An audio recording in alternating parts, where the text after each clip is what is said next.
Mesdames et messieurs, bonsoir et merci de rester fidèles à ce rendez-vous de l'actualité mondiale sur Afrique Média. La Syrie se met tout le monde à dos.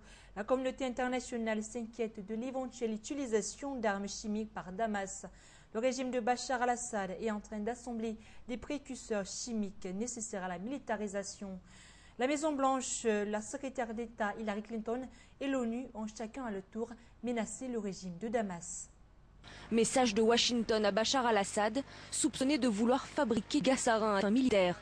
Face aux caméras, Barack Obama prend à témoin son homologue syrien.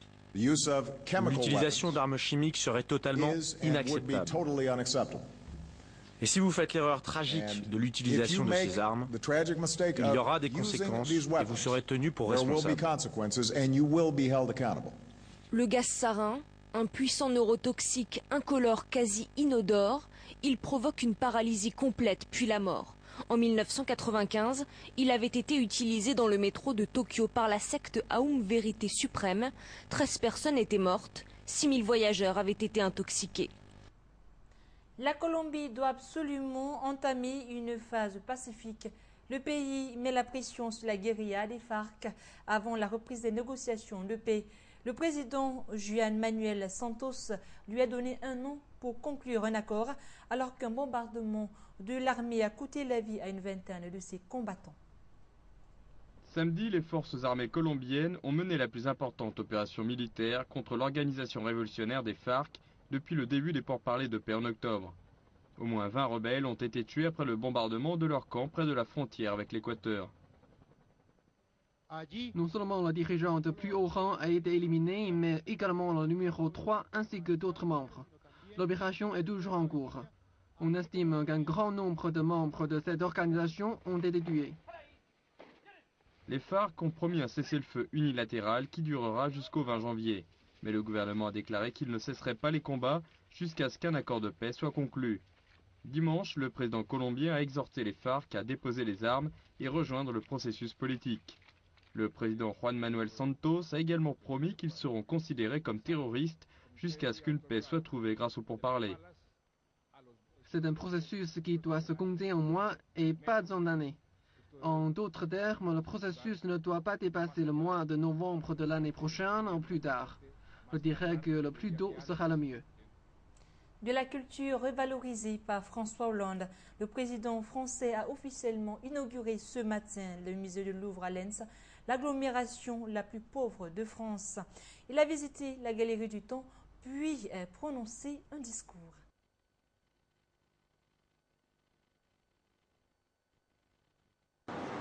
Un train inaugural avec les invités de François Hollande, pas moins de 7 anciens ministres de la culture, de droite et de gauche, des élus de toute sensibilité.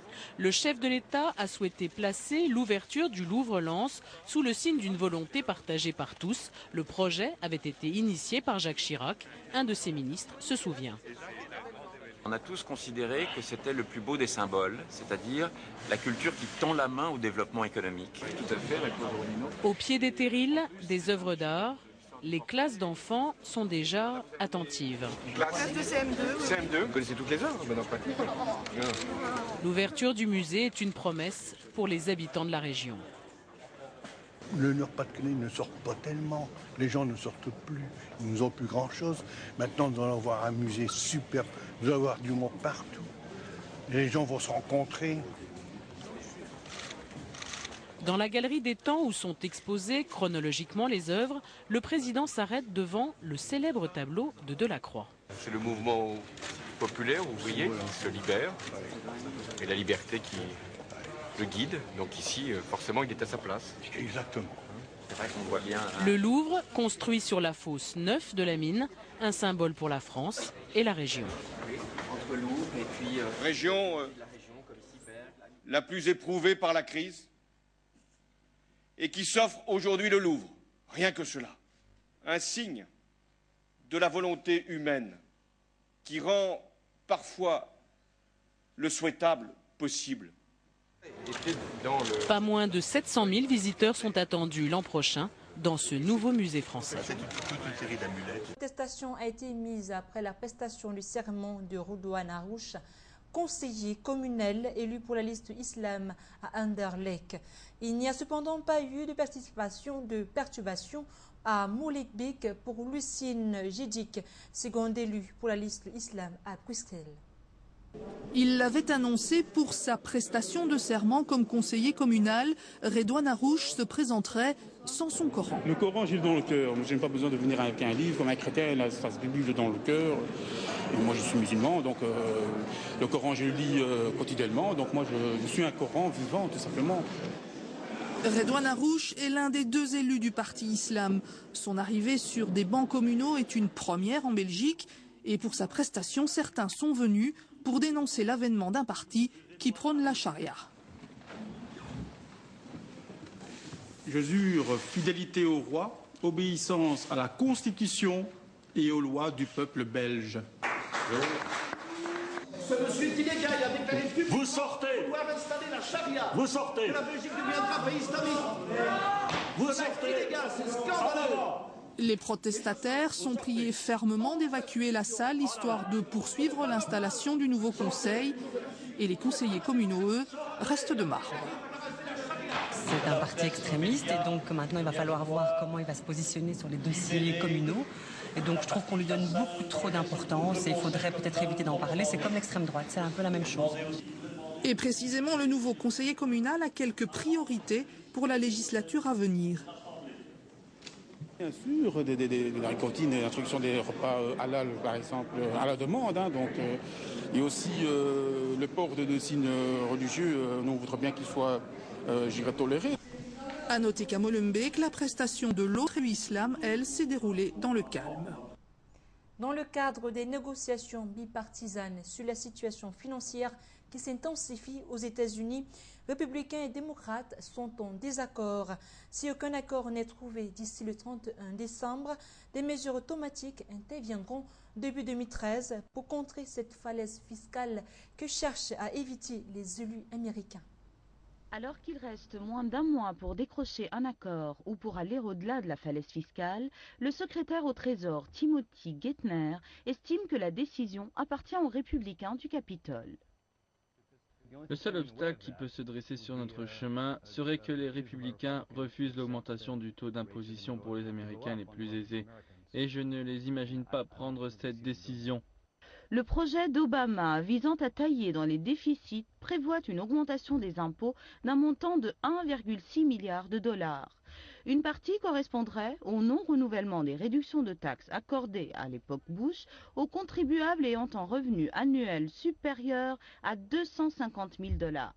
Mais les républicains affirment que cet accord n'offre aucune contrepartie. Mais les républicains veulent quelque chose en contrepartie des réductions des dépenses des programmes sociaux. Et sans un compromis, les républicains disent qu'il n'y aura pas d'accord. Je pense que nous allons au-delà de la falaise fiscale. Cette offre ne prend pas du tout en compte la réforme légale destinée à sauver les différentes couvertures sociales d'une banqueroute imminente. Et à quelques semaines seulement de l'échéance, les positions de la Maison-Blanche et des républicains restent très éloignées. Le gouvernement Obama incite les républicains à soumettre une contre-proposition et de réaffirmer que sans réévaluation de l'imposition pour les plus riches, il n'y aura pas d'accord. Autre actualité, Xi Jinping a présidé la dernière réunion du bureau politique du PCC, une rencontre axée sur la réforme du système du travail.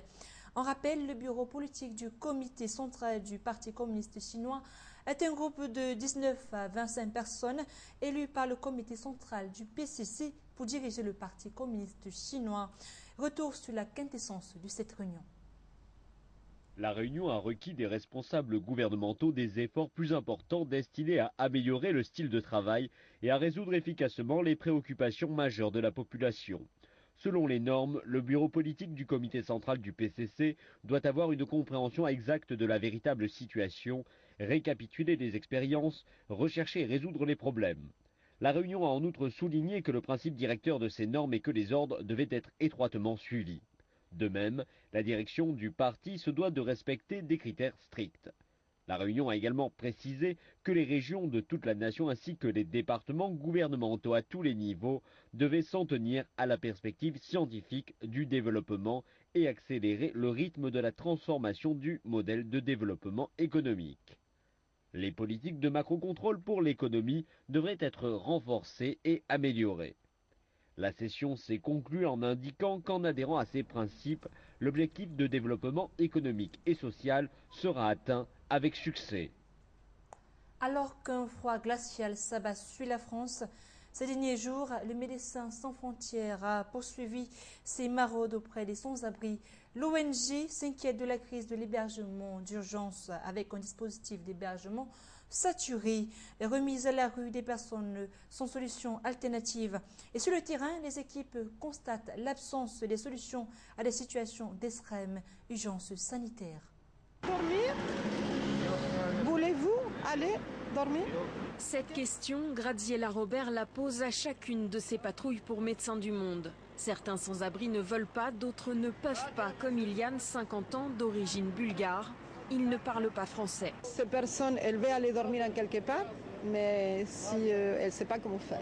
Dormir au chaud n'est pas la seule nécessité. Iliane souffre de problèmes pulmonaires. Il a rendez-vous chez un spécialiste, mais en janvier seulement. Paul Zilberberg, le médecin de l'équipe, décide d'écrire à son confrère pour qu'il sache que son patient vit dans la rue. Il faut en tenir compte dans les traitements qui pourront être donnés et dans le suivi qui pourra être fait. La santé, principale préoccupation. Cet homme s'est fait opérer du genou après un accident de voiture. Consciencieux, il se déplace en fauteuil roulant. Pas possible, marche. C'est interdit, le docteur parle interdit. Mais il dort dehors. Pour lui, comme pour Finn, dans cette cabine téléphonique depuis plusieurs jours, Graziella craint l'hypothermie. Il peut mourir.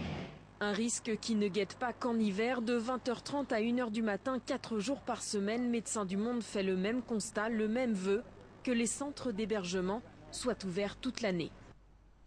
Lutte contre la corruption au Canada, la commission Charbonneau prend une trêve. Le tribunal du Québec a jusqu'ici traité de houleuses affaires, en l'occurrence celle liée à Lino Zambito. Retour sur le bilan de ces affaires qui ont fait bouger le Canada. Martin vient m'aider. Des témoignages percutants et révélateurs qui ont montré en détail le système qui gangrène depuis des années l'industrie de la construction au Québec. La commission Charbonneau a tenu en haleine les Québécois tout l'automne et a eu l'effet d'une bombe, selon Suzanne Coupal, juge à la retraite qui analyse les audiences de la commission pour Radio-Canada. Cette fois-ci, on peut comprendre qu'effectivement, dans l'industrie de la construction, il y a collusion, corruption et qu'il y aura vraiment des liens avec la mafia. Votre nom? Lino Zambito. Le témoignage qui a eu le plus d'impact est celui de l'ex-entrepreneur Lino Zambito. Il est venu raconter comment un cartel d'entrepreneurs se concertait pour contrôler le marché montréalais et gonfler les prix des contrats d'au moins 30%. Et comment il devait verser 3% de ses contrats à la mafia, ainsi qu'à des fonctionnaires corrompus de la ville de Montréal. Des allégations confirmées par plusieurs de ces fonctionnaires et par des entrepreneurs honnêtes qui ont expliqué pourquoi il était quasiment impossible pour eux de travailler à Montréal. Ça fait 33 ans que je suis en affaires. Ça fait 30 ans que je sais qu'il y a de la collusion à Montréal. Les audiences de la commission Charbonneau ont eu des répercussions majeures sur le monde municipal québécois, avec les démissions en novembre de 3 maires. Gérald Tremblay, maire de Montréal, Gilles Vaillancourt, maire de Laval, 3e plus grande ville de la province, et Richard Marcotte, maire de Mascouche, une autre ville de la banlieue montréalaise. Jusqu'ici, 30 témoins ont été entendus à la commission Charbonneau qui reprend ses audiences publiques le 21 janvier. Nous continuerons à la mi-janvier à entendre des témoins qui aborderont les thèmes de collusion et de corruption, ainsi que celui du financement des partis politiques, tant provinciaux que municipaux. Et également, il faudra que l'enquête s'élargisse pour couvrir toute la question des contrats avec le ministère des Transports, qui est effectivement un gros donneur d'ouvrage au Québec. On s'attend également à ce que soit abordée la question du rôle central des firmes de génie conseil dans ce système de corruption et de collusion. Un peu de superstition maintenant. Les Russes croient fort que la fin du monde est pour le 21 décembre prochain. Et c'est la raison pour laquelle ces derniers se préparent autant qu'ils le peuvent à affronter le futur chaos en achetant des kits de survie ou en réservant des bunkers, un secteur qui semble ne pas être touché par la crise. C'est une petite entreprise sans prétention. Quelques ouvriers y font de la soudure presque en amateur. Mais leur patron, Arthur Tolasov, intervient dans un domaine, disons, très particulier. Ces tuyaux vont être utilisés dans l'adduction d'eau d'un projet de construction d'un bunker. Ce projet est bâti sous la maison d'un particulier. La société s'appelle Bunker de Luxe. Comme son nom l'indique, elle s'adresse aux riches moscovites. Une PME qui a construit 7 abris en 5 ans, mais à l'approche du 21 décembre, elle reçoit de plus en plus de coups de téléphone. Par semaine, on reçoit 20 à 30 appels, mais le bunker de base, ça commence à 500 000 $, soit 400 000 €. Se faire construire un bunker est donc un luxe. Et puis avec les délais de fabrication, il est trop tard pour cette fin du monde-ci. Alors certains moscovites demandent que soient ouverts les anciens bunkers de Staline. Un réseau qui comprendrait, selon les spécialistes, 3000 km de galeries sous Moscou. Mais selon la télévision russe, cette angoisse irrationnelle touche aussi les campagnes. À Tomsk, en Sibérie, une société commercialise avec succès un pack de survie. Cordes, allumettes, bougies, savon et vodka. 1 millier de pochettes auraient déjà été vendues. La fin du monde, c'est donc devenu, surtout, une bonne affaire. Le décrochage scolaire, on en parle en France. Le gouvernement français va lancer un plan contre ce phénomène, ce qui permettra, selon lui, de donner une formation à 20 000 enfants en 2013 et 70 000 au total d'ici 2017. En attendant la concrétisation de ce plan, l'on s'évertue dans des écoles dans le pays à lutter contre le décrochage scolaire. Ces jeunes ont entre 18 et 25 ans et pourtant ils sont en première professionnelle. Ce sont des raccrocheurs. Durant 1 an, parfois plus, ils ont quitté le système éducatif. S'ils ont décroché, c'est pour des raisons très diverses. Certains, c'est parce qu'ils avaient un manque de motivation, voilà. Mais pour d'autres, c'était aussi des raisons sociales, économiques. Mais difficile de trouver un emploi sans diplôme, et ça, ces élèves l'ont bien compris. J'espère avoir mon bac pro et peut-être après faire un BTS dans l'avenir, quoi, et trouver un travail stable. Si on n'a pas de diplôme, on ne peut plus trouver du travail. Au lycée de la Nouvelle Chance, tout est fait pour que les élèves puissent raccrocher. Ils ne sont que 18 par classe. Ces effectifs réduits permettent aux professeurs d'appliquer un suivi personnalisé. Ce signe-là, où est-ce que tu le retrouves? Ils arrivent ici en se pensant un peu, entre guillemets, des ratés. Ils ont raté quelque chose. Donc une grande partie du travail, c'est de les remotiver. Leur donner confiance en eux, leur montrer qu'ils sont capables. Ici, les élèves ont des cours généraux, mathématiques, français sont au programme, mais ils sont formés en alternance au métier du secrétariat et de la comptabilité. 2 jours par semaine, ils mettent leur enseignement en pratique dans une entreprise. Je souhaiterais vous rencontrer pour la constitution du dossier. Cette stagiaire est en partie payée par la région Rhône-Alpes, à l'origine du lycée de la Nouvelle Chance. Son avenir semble assuré. L'an passé, 99% des élèves de ce dispositif ont décroché leur baccalauréat professionnel. Pour terminer cette édition, allons dans l'espace avec la NASA qui a enfin dévoilé les derniers résultats envoyés depuis mars par le rover Curiosity. Elle a annoncé que le rover actuellement sur Mars avait identifié un composé organique dans un échantillon de sol. Mais la découverte doit encore être confirmée. Il ne s'agit pas d'une découverte historique, mais elle a son importance. L'expression « rentrer dans les livres d'histoire » a alimenté les spéculations sur la découverte de signes de vie par Curiosity. Et quand les scientifiques de la NASA sont finalement montés sur la scène, la salle trépignait en attendant les résultats de SAM, un instrument pesant la moitié de Curiosity et destiné à l'analyse d'échantillons. Permettez-moi de commencer en disant que SAM n'a effectué aucune détection définitive de composés organiques. Mais ce que Curiosity a fait est d'utiliser toute une palette d'instruments pour analyser le sol martien, une première dans l'histoire. Il est allé travailler sur ce qui s'appelle le cratère de Gale. Il a creusé à 5 reprises dans un tas de poussière et de sable accumulé par le vent appelé rock nest ou nid de roche. J'attendais beaucoup, comme par exemple qu'il y ait de la vie sur Mars. J'attendais un peu plus. John Grotzinger est le scientifique qui a prononcé le commentaire sur les livres d'histoire. Il admet qu'il lui faudra à l'avenir mieux choisir ses mots. Vous savez, nous faisons de la science à la vitesse de la science. Nous vivons dans un monde qui a le rythme d'Instagram. Et l'enthousiasme dont je fais montre, dont nous faisons montre, notre équipe tout entière la partage à propos de ce qui se passe. Je pense que j'ai été mal compris. Quelque chose qui se construit sur tout ce que nous avons fait, c'est pour moi la partie excitante. La palette d'instruments disponibles sur Curiosity, c'est sans précédent. John Grotzinger indique également que l'exploration ne tournera pas à plein régime avant l'an prochain, quand Curiosity se sera rendue vers sa véritable destination scientifique, l'énorme Mont Sharp. Et voilà qui met un terme à cette édition. Merci de nous avoir suivis. Restez dans notre site Afrique Média. Vous pourriez en même temps consulter notre site internet www.afriquemedia.tv. Rendez-vous sur cette chaîne à la même heure. D'ici là, bonne soirée à tous.